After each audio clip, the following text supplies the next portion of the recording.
Thank you so much आप लोगों को कि इतनी देर किसी को बैठ के सुनना सबसे बड़ी बात ये होती है, क्योंकि जब वहाँ पे हम बैठ के किसी को सुनते हैं तो उतना पेशेंस रखना पड़ता है, ये मुझे लगता है। और एक्चुअली मैं 26 साल की हूँ। 2011 में चलती ट्रेन से मुझे कुछ बदमाशों ने, मैं वॉलीबॉल चैंपियन भी रह चुकी हूँ, 2011 में चलती ट्रेन से मुझे बदमाशों ने एक गोल्ड चेन पहनी थी, चलती ट्रेन से मुझे उठा के बाहर फेंक दिया था। लखनऊ से दिल्ली आ रही थी मैं। कंपार्टमेंट में बहुत सारे, जनरल कंपार्टमेंट था, बहुत सारे लोग थे, किसी ने मना नहीं किया। एक प्लेयर का जो स्पिरिट होता है वो अपने आप, जब कोई छीनने की कोशिश करता कुछ भी, वो देता नहीं है, तो मेरे में भी था। मैंने मना किया और उन्होंने मुझे चलती ट्रेन से, वो 4-5 थे, उन्होंने बाहर फेंका। दुर्भाग्य ये था कि उसी समय दूसरी ट्रैक से ट्रेन आई और मैं उस ट्रेन में टकराई, फिर नीचे गिरी, दोनों ट्रेनें निकल गईं। कुछ देर बाद मैंने हाथ को ऐसे रख के उठने की कोशिश किया तो देखा कि मेरा पैर कट चुका था। थाई को उठा के देखा, मेरा पैर ऐसे जीन्स में लटका हुआ था, ब्लड फोर्सफुली निकल रहा, दूसरे पैर की हड्डियाँ टूट टूट के बाहर निकल चुकी थी। पूरी रात मैं चिल्लाती रही ट्रैक पे, छोटे छोटे पत्थर होते ऐसे चिल्लाती रही कि कोई बचा ले, कोई नहीं आया बचाने। और जब पूरी रात चिल्लाते चिल्लाते इतना कि मुझे दिखाई भी देना बंद हो गया, जब ट्रेन आता था तो वाइब्रेट होता था। इतना ही नहीं, फ्री का इनविटेशन भी लोगों को मिल गया था, कुछ लोगों को। ट्रैक पे आपने ट्रेन की ट्रैक पे छोटे छोटे चूहे देखे होंगे, मेरे कटे हुए पैर पे आग के मेरे पैर कुतर रहे थे। मैं ब्रेन कॉन्शियस मेरा पूरा काम कर रहा था मेरे, लेकिन बॉडी में कोई भी मूवमेंट नहीं था। पूरे पल में वही चीज़ें सोच कि कैसे मैं अपने आप को कैसे बचा पाऊँ। लेकिन करीब पूरी रात ऐसे बीता। सुबह गांव वालों ने मुझे बरेली डिस्ट्रिक्ट हॉस्पिटल यूपी में है, वहाँ पे हुआ था ये। सुबह गांव वालों ने मुझे उठाया, डिस्ट्रिक्ट हॉस्पिटल ले जाके रखा, तो फार्मासिस्ट, डॉक्टर, सीएम, जितने लोग थे आपस में बातें कर रहे, अरे हमारे पास तो एनेस्थीसिया नहीं है, ब्लड नहीं है, इसका इलाज शुरू करें तो हम कैसे करें। मुझे भी नहीं दिखाई तो नहीं, लेकिन मेरा सुनाई दे रहा था सब कुछ वहाँ पे। कहाँ से हिम्मत आई मुझ में, मुझे भी नहीं पता। मैंने बोला वहाँ पे कि सर जब मेरा पूरा पैर कटा, तब मैंने इतनी देर रेलवे ट्रैक पे थी, मैं उस चीज़ को बर्दाश्त किया, तो अभी तो आप मेरे अच्छे के लिए मेरे पैर काटेंगे। शायद आपको यकीन नहीं होगा, या फिर कभी आप लोगों ने ये चीज़ नहीं देखी, कोई डॉक्टर या फार्मासिस्ट अपना ब्लड दे के किसी पेशेंट को बचाया। मेरी इस बात को सुनने के बाद वहाँ के डॉक्टर और फार्मासिस्ट दोनों ने एक एक यूनिट ब्लड दिया और मेरे पैर को बिना एनेस्थीसिया अलग कर दिया गया। आज भी मैं उस दर्द को महसूस करती हूँ, जब भी मैं जब बोलती हूँ तब मैं वो चीज़ें महसूस करती हूँ। उसके बाद जब बात मीडिया में आई, लोगों को पता चला कि रिमा नेशनल प्लेयर है, KGMC king George medical college Lucknow में एडमिट करा, लखनऊ से फिर sport minister, AIIMS trauma centre Delhi. तब तक सब ठीक ठाक चल रहा था, प्लेयर होने की वजह से अच्छा ट्रीटमेंट मिलना शुरू हुआ। करीब 4 महीने मैं एम्स में रही। एम्स में रहने के बाद जब मैं थोड़ा ठीक हुई, करीब 25 दिन बाद जब ठीक हुई, न्यूज़पेपर में गोल गोल लिख के आ रहे कि अरुणिमा के पास टिकट नहीं था, अरुणिमा ट्रेन से कूद गई। उसका खंडन किया घर वालों ने, फिर बोला कि अरुणिमा सुसाइड करने गई थी। जिस लड़की का शरीर का एक अंग कट चुका, पूरी जिंदगी का पता नहीं कि व्हील चेयर या बैसाखी या पता, यहाँ तक कि मेरे स्पाइन में 3 फ्रैक्चर था, मुझे ये भी नहीं पता था कि मैं बेड से उठ भी पाऊंगी कि नहीं। अंदाजा लगाया जा सकता, सिर्फ अंदाजा लगाया जा सकता है कि उसकी दिलो दिमाग पे क्या चल रहा होगा, उस परिवार की क्या स्थिति रही होगी, जब जिस परिवार की एक यंग एज लड़की का इस तरीके का सिचुएशन हुआ हो। फिर भी कहते हैं कि जहाँ चाह होती वहाँ राह मिली जाती है। एम्स के हॉस्पिटल के बेड पे मैंने डिसाइड किया, क्योंकि अपनी बातें हम चिल्ला चिल्ला के करें, वो सिस्टम की इतनी हाई लेवल की बातें हो रही थी कि हम एक मध्यम वर्गीय फैमिली से थे, हम अपनी बातें चिल्ला चिल्ला के कह रहे थे, लेकिन कोई नहीं सुन रहा था। लेकिन कहते हैं मैंने अपने दिल, दिमाग, अंतरात्मा से ये चीज़ सोच लिया कि ठीक है, आज आपका दिन है, जितना चाहो बोल लो, एक दिन तो मेरा दिन आने वाला, मैं प्रूफ कर दूंगी कि मैं क्या हूँ, मैं क्या थी, ये मैं प्रूफ कर दूंगी। हॉस्पिटल के बेड पे डिसाइड किया वॉलीबॉल लाइफ का सबसे टफ गेम करना है, तब मैंने माउंटेनिंग चुना। जब मैंने माउंटेनिंग कहने और करने में बहुत फ़र्क होता है। जब मैंने माउंटेनिंग की बात सोची और लोगों के सामने, सबसे बड़ी चीज़ थी सही गाइडेंस में ट्रेनिंग लेना, दूसरा स्पॉन्सरशिप। इतना बड़ा एक साथ तो मैंने 40 से 50 लाख मैंने वाकई में कभी नहीं देखे थे पहले। मेरे लिए बहुत बड़ी चीज़ थी वो इकट्ठा कर पाना। जब मैंने लोगों के सामने रखा कि मैं माउंटेनिंग करना चाहती हूँ, एवरेस्ट के लिए मुझे ट्राई करना है, हर किसी ने मुझे बोला कि क्या है, पागल हो चुकी हो क्या, तुम्हारा दिमाग खराब हो चुका, तुम कभी नहीं कर सकती माउंटेनिंग। एक पैर आर्टिफिशियल है, दूसरे में रॉड है, और तुम्हारा दिमाग खराब है, स्पाइन में भी फ्रैक्चर है, तुम पागल होगे, चुपचाप कोई नौकरी करो, जीवन यापन करो। क्योंकि लोगों का सबसे बड़ा प्रॉब्लम ये होता है, लोग फिजिकल देखते, पैरों को मेरी अंतरात्मा में क्या चल रहा था वो तो किसी को पता ही नहीं था। मुझे लगता है कि आज यहाँ पे मैं भी सुबह से देख रही हूँ, इतने अच्छी अच्छी चीज़ें मैंने सीखी यहाँ पे। बहुत बड़े बड़े स्पीकर को शायद आप लोगों ने भी सुना, आज मैं भी आपको यहाँ पे कि चाहे जितना मोटिवेट करूँ, चाहे जितना चीज़ें मैं बताऊँ, लेकिन मुझे लगता है सबसे बड़ा मोटिवेटर कौन होता? आप खुद। जिस दिन किसी भी लक्ष्य के प्रति आपकी अंतरात्मा जाग गई, आपको कोई नहीं रोक सकता उस लक्ष्य को पाने में। ये मैं किताब से बातें नहीं बोल रही हूँ, ये मैं एक एक पल मैंने ये मैं कोई भी किताब की बातें नहीं, एक एक पल आज जो मेरा 26 साल का एक्सपीरियंस है वो मैं बता रही हूँ सिर्फ आपको। उसके बाद किसी तरीके से मैनेज किया मैंने। भाई साहब, मेरा परिवार मेरा बैकबोन था। परिवार ने मुझे, भाई साहब ने मुझे कहा कि मैडम बछेंद्री पाल जिन्होंने 1984 में एवरेस्ट समिट किया, उनसे मिलते हैं, वो ज़रूर कुछ ना कुछ करेंगे। हॉस्पिटल से निकलने के बाद मेरे राइट लेग में स्टिचेस लगी थी। मैंने डायरेक्टली घर जाने की बजाय, जब लोग ये सोचते हैं कि मुझे अपना जीवन यापन कैसे करना है, जब लोग ये सोचते हैं कि मुझे अपनी ज़िंदगी के मेरे दिमाग में सिर्फ 2 चीज़ें चल रही थी, मुझे इनका जवाब कैसे देना है और एवरेस्ट समिट कैसे करना है। फर्स्ट तुरंत गए बछेंद्री मैम के पास। जब मिले, मैम ने फर्स्ट टाइम जब मुझे देखा तो उन्होंने कहा, अरुणिमा, उनकी आंखों में आंसू आ गए। उन्होंने बोला, अरुणिमा, तूने ऐसी हालात में एवरेस्ट जैसे दुरूह पहाड़ के बारे में सोचा तो तूने अपने अंदर तो एवरेस्ट फतह कर लिया, अब तो सिर्फ लोगों के लिए। मेरे परिवार को छोड़ के बाहर की पहली ऐसी महिला थी जिन्होंने मुझ पे भरोसा किया था कि हाँ अरुणिमा, तुम कर सकती हो। मेरे लिए वही बहुत बड़ी चीज़ थी। प्लानिंग भी कर ली, मैम भी मिल गई, सब हो गया। लेकिन जब उतरते हैं फील्ड में तब पता चलता कि हम क्या हैं। रोड हेड से मैं पहुंच गई। मैडम ने कहा कि ठीक है, तुम्हारे कहने, तुम्हारे सोचने से कुछ नहीं होगा अरुणिमा, प्रूफ करो कि कर सकती हो। मैंने कहा बस एक मौका चाहिए मुझे।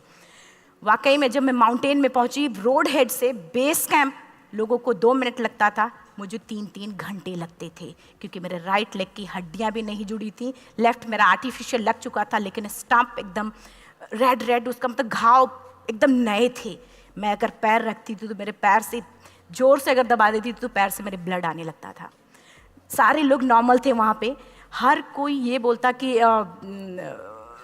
एक पीक के लिए जाते थे तो हर कोई मुझे ये बोलता कि अरुणिमा, तुम धीरे धीरे आओ।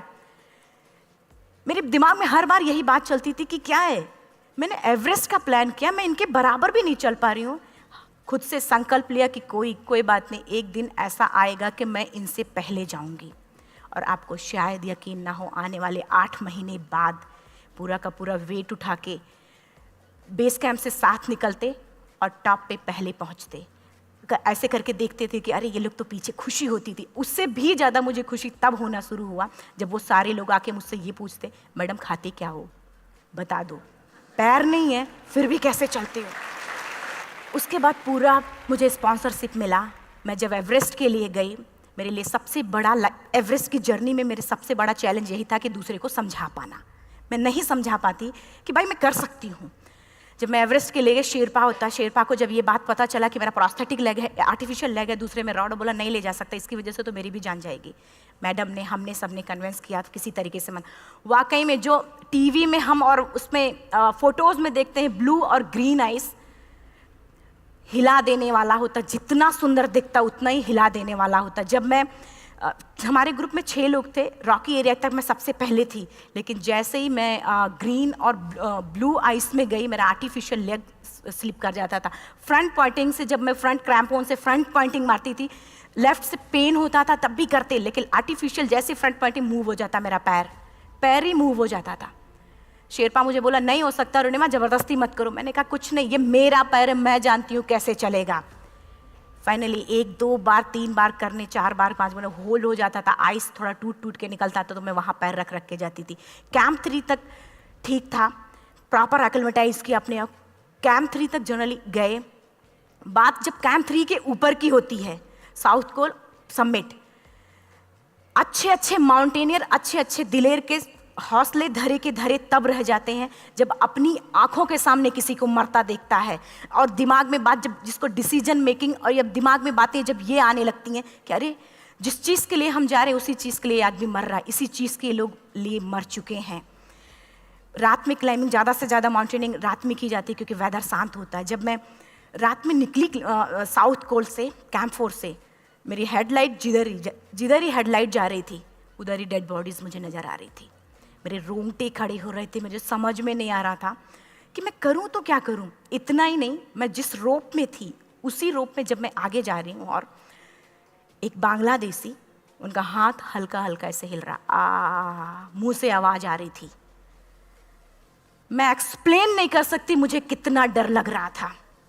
बार बार ये बार बार मन में आती, इसका ऑक्सीजन खत्म हुआ है, ये मर चुका है लास्ट सिचुएशन में, और हम कुछ नहीं कर पा रहे हैं, क्या करें। उसके बाद मैंने 10 से 15 मिनट सिर्फ मैं वहाँ खड़ी रही। मैंने सिर्फ इतना बोला कि अगर आप सभी में से सभी ने एवरेस्ट सबमिट कर लिया तब तो ठीक है, अगर नहीं सबमिट किया है मैं सबके लिए एवरेस्ट सबमिट करूँगी और जिंदा वापस जाऊँगी।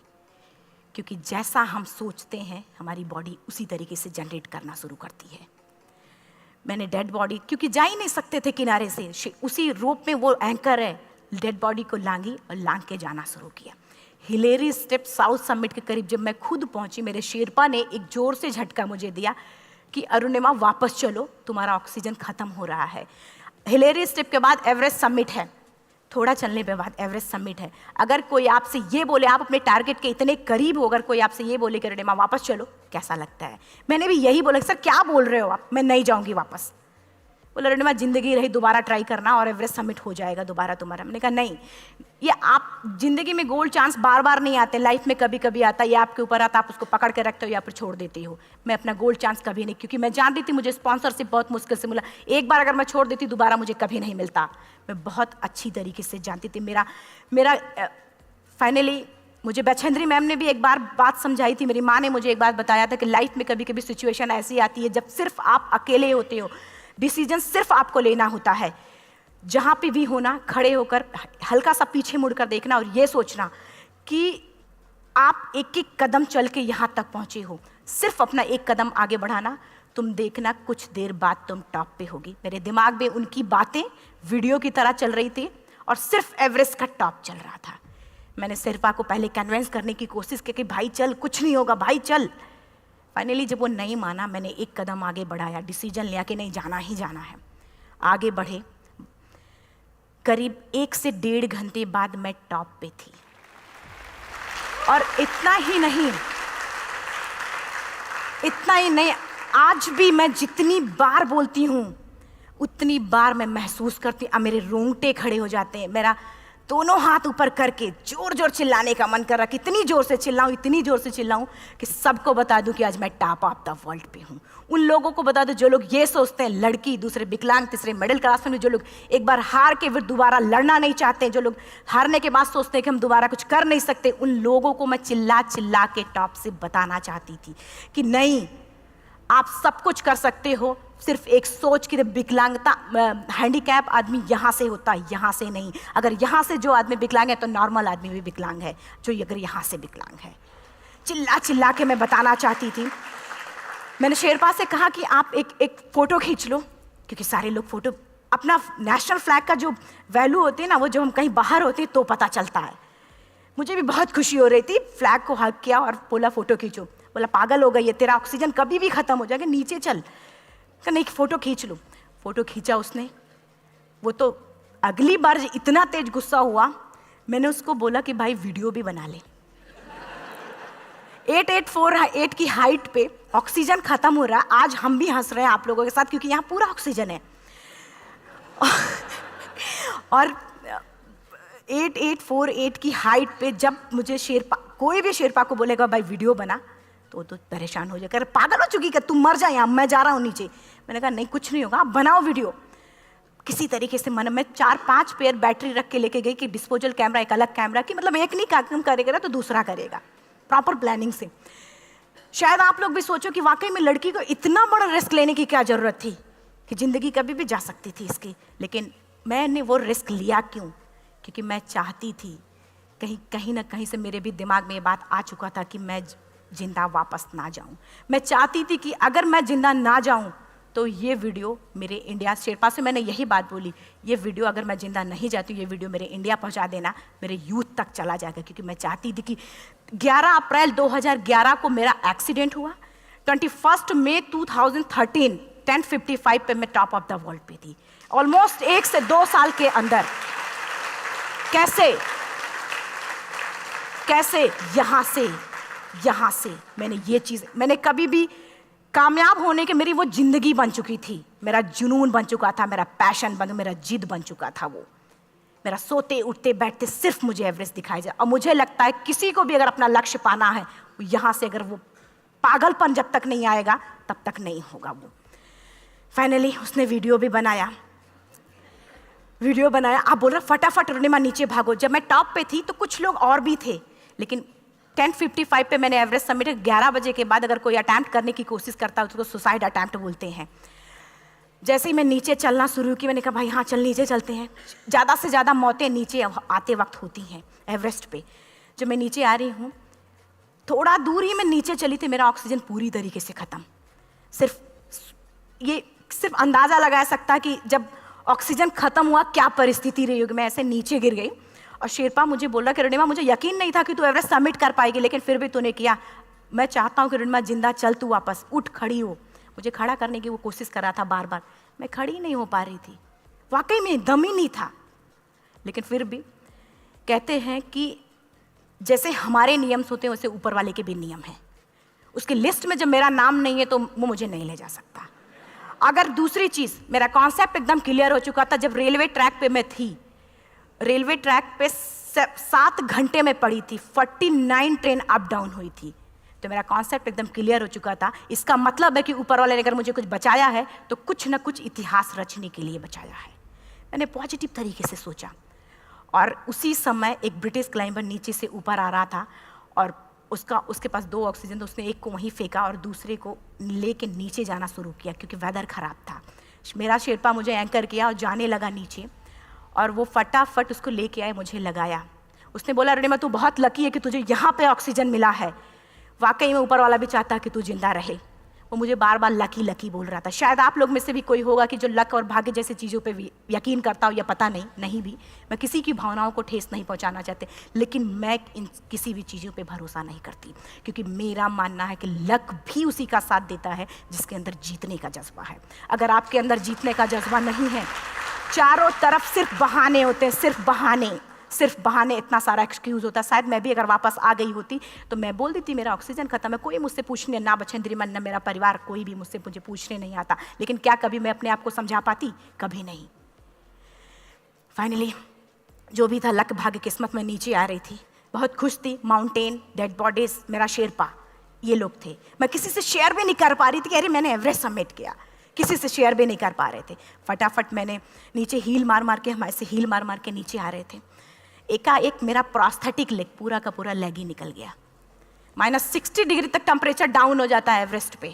मेरा हाथ वगैरह ये सब ऐसे मूवमेंट, ऐसे मुड़ नहीं रहा था, ब्लड निकलने लगा था, ये सब यहाँ तक। मुझे शेरपा से मैं बोल रही हूँ कि ऑलरेडी मेरा पैर कटा हुआ है, अगर दिमाग में ये बात है कि मेरा हाथ भी काटना पड़ेगा, कैसा लगेगा मेरा दिमाग। क्योंकि ये ऐसा मूवमेंट, रेड 3 स्टेज होती हैं। रेड मेरा हो चुका था, रेड, ब्लैक, ब्लू, ब्लैक हो तो काटना पड़ेगा। तो बार बार मैं बोल रही हूँ शेरपा से कि भाई हाथ मेरा कुछ हो रहा है, इसमें मूवमेंट नहीं हो रहा है, यहाँ सबसे ब्लड हो रहा है। बोला रुनिमा कुछ नहीं, जितना नीचे जाएंगे उतना अच्छा होगा। प्रोस्थेटिक लेग मेरा निकल चुका है, मैं रुकी हूँ, मेरा ऑक्सीजन चल रहा, बड़े मुश्किल से, लक भाग्य किस्मत जो भी था मुझे मिला था। शेरपा मेरे आगे है, लास्ट मोमेंट तक वो मुझे बोलेगा, अगर वो मैं नहीं चलती वो मुझे छोड़ के चला जाए। गलती उसकी भी नहीं होती, क्योंकि वो क्या करे, क्लाइंबर की वजह से, या तो अपनी जान वो भी दी, गलती उसकी भी नहीं है। लास्ट में मेरी आंखों से आंसू निकलने लगा। मैंने सोचा क्या करूं अब, रोने अपने आप आंसू ने कहीं ना कहीं से आ ही जाता है। दूसरे पल मुझे समझ में आ गया कि रोने धोने से कुछ नहीं होगा। मैंने आंसू को पोंछा और रोप, जो मेरी रोप थी, रोप को पकड़ा, दूसरे हाथ से आर्टिफिशियल लेग को, पैर को घसीट के चलना शुरू हो गया, क्योंकि मेरे पास यही था। ये तो दूसरा था, गिव अप कर दो ही चीज़ थी। पैर को घसीट चलना शुरू हुआ। कुछ दूर नीचे चलने के आने के बाद रॉक था, उसमें घुसे, पैर को खोला, सही किया, फिर नीचे चला। Camp 4 to summit to camp 4 3500 feet है, और इसमें टोटल जनरली लोग 16 से 17 घंटे में सबमिट कर लेते हैं। मुझे टोटल 28 घंटे लगे थे। हर माउंटेनियर, चाहे बाहर का या फिर इंडिया का, हर किसी ने ये मान लिया था कि अरुणिमा जिंदा वापस नहीं आएंगी। हर किसी ने ये चीज़ मान लिया था। लेकिन मुझे लगता, जब मैं वापस साउथ पोल पहुंची, जब मैं टेंट का जिप खोला, मैंने हर किसी ने कहा कि अरे तू यहाँ है, हम तो सब सोच लिए थे तू चली गई। हर किसी ने ये बोला था। फिर सब खुशी मना रहे थे हम सब। देखिए, ये सब बताने का मेरा सिर्फ एक मकसद था कि सब कुछ हम में है, हम जैसा चाहें वैसा कर सकते हैं। ऑलरेडी टाइम हो चुका है। मैं एक चार लाइन की पंक्ति सिर्फ बोलूँगी। मैं एक्चुअली, मेरा एम है कि मैं वर्ल्ड के जो कॉन्टिनेंट हैं, कॉन्टिनेंट के हाईएस्ट पीक समिट करूं। एशिया का एवरेस्ट हो चुका है, अफ्रीका किलिमंजारो हो चुका है, यूरोप का एल्ब्रूस हो चुका है।